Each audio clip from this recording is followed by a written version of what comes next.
Episode 7 of Chuang Asia just came out yesterday, and with that we're marking the halfway point of the show. I've been thinking and researching for the past 2 weeks what the possible debut lineup could be. So in this video we will go quickly through the second elimination and then take a deeper look at the remaining contestants. As promised in the last video, I'm going to reveal who in my opinion will be in the final lineup. So to kick things off, we find ourselves in a studio rather than a gym this time. And after some encouraging words from the mentors, we start straight off with the ranking announcements with the Stage 2 MVPs. By the way, I have nothing against P. Mike and the other mentors, but I would still like to see Jackson Wang announcing these pretty important results here.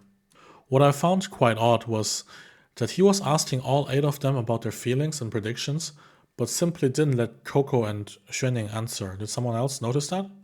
Also, I didn't like how they treated Yui. I mean, saying that you jumped a lot and then just to tell you that you're out, that was sort of unnecessary, I feel like. Moving on to something more cheerful, Queen Yu finally got her deserved first place. Also what I saw from the votings with a quite large margin to the second place. And I'm pointing this out not just because I like her, but it shows you that even if you didn't start the show with a large fan base or a wealthy family, but rather just being in the middle of the pack, like her, ranked in the 20th, you can still make it to the top if you're the best, because the audience will eventually see that, and even the other contestants are cheering for her to be number 1. So yeah, I think this restored a bit of my faith towards the integrity of the show. Moving on, I guess they just wanted to innovate by letting the people who are already in the next round announce the ranking of a chosen friend. I feel like this is a two-edged sword, because while on the one hand this can be quite nice, it is only nice if your friend makes it, right? If it was me, I would only choose the people that I know will advance, because who wants to send their friend home? So when it was Yin's turn, you knew this is not gonna end well. And then they made her follow the stupid script while she was barely holding back her tears. That was pretty hard to watch. On a side note, they really just put 40 lockers there for this one game and then switched back immediately to mentor announcements. So, I don't know, I feel like they could have done more with these lockers. So yeah, after that, mentors were basically just announcing everyone by ranking. And I find it quite amusing how everyone is trying to thank their fans, but Louis Ting is just trying to address her haters. So yeah, at least we get some content from her every week. Last but not least, we have this TikTok saving round, and I don't even know how that works. Maybe I'm too old for it. If you are some TikTok users who participated, maybe you can explain it in the comments. But both Akir and Prowl got saved, so quite happy that all 4 members of Mindy are still in the competition. Alright, let's take a quick look at the current rankings. It really breaks my heart that Ansang and especially Yui are out. I feel like they're both quite strong performers and deserved one more stage. Mao Xiuling and Zhang Xiangyi's votes are probably going to Wang Shenxi since they are a trio, so she might climb up from 25. Not sure how far Akir and Prawl are going to make it, but I like Mindy as a whole and I will support them after this show no matter what. As for Duna, we have the situation where we don't know if she's really just injured or if her company wants her to pull out. If the later case is true, I will feel really bad for Coco since her spot's just been taken away from her. With that being said, please vote for Arjing. We need her to get into the top 9. Her and Yin are probably the best vocals in the show. I'm sorry, but rank 10 is still too high for Louis Ting.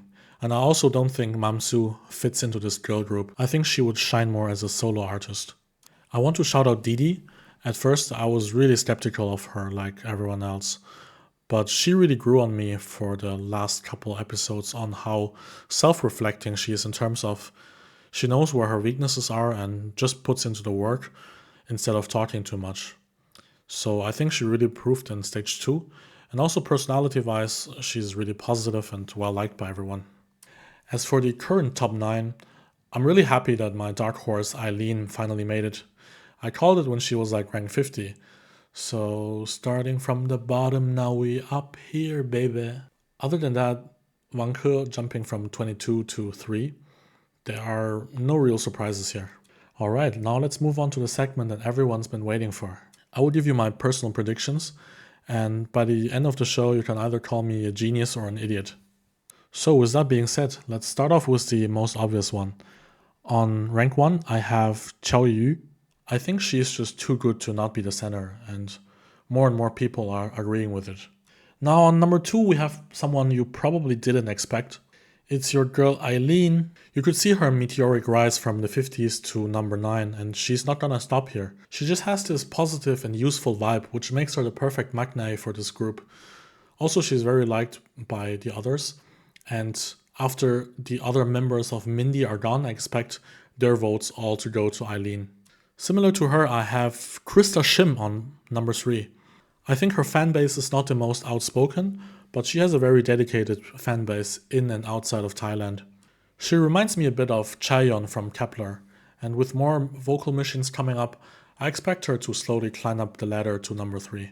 Speaking of Kepler, we have Ruan Chan on number 4, and I think she's probably gonna bounce between number 2 and 5, but at this point she's pretty much locked for obvious reasons.